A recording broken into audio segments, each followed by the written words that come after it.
actually fucking worked. Ah, not all Chinese shit is shit. These clamps are the worst clamps in the world. Not as bad as this one that committed Harry cookery.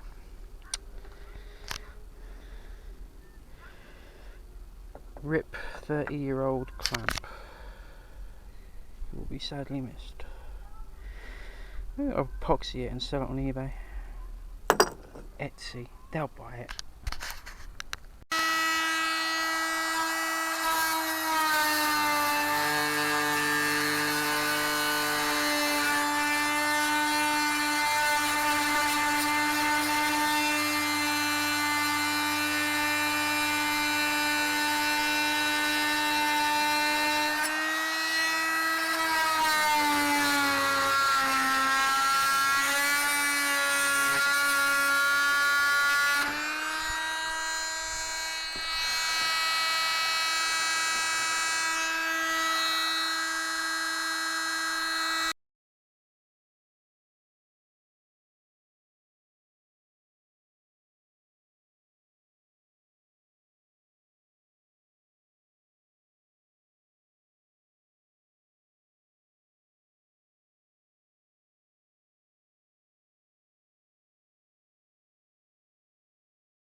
Go-kart for sale, my previous owner.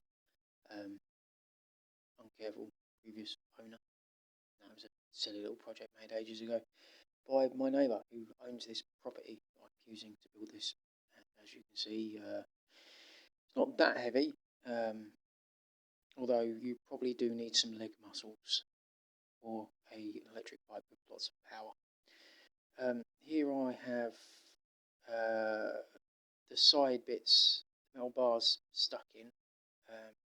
It's going to be wrapped around on the front and the back, just to hold it all together, because I'm currently using screws at the moment, bolts I should say, but they go around the top and they're on both sides.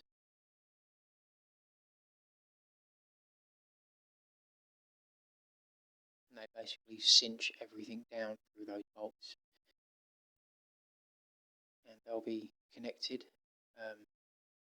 That bar will be bent round, and if I can grab it, it will come up and connect there, which will just strengthen everything up and stop any bending or warping or anything like that.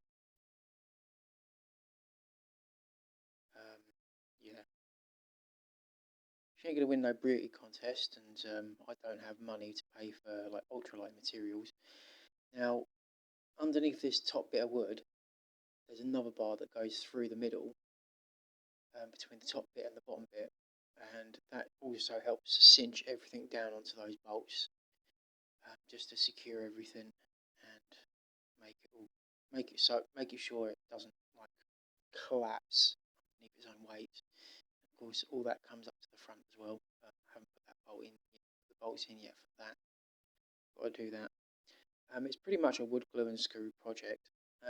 Not sure exactly how I'm going to have the back shelf thingy, if I'm going to have it forwards or backwards or the top or the bottom. I do want to stick a roll out drawer system of some kind, but I'm not sure how I'm going to do that yet.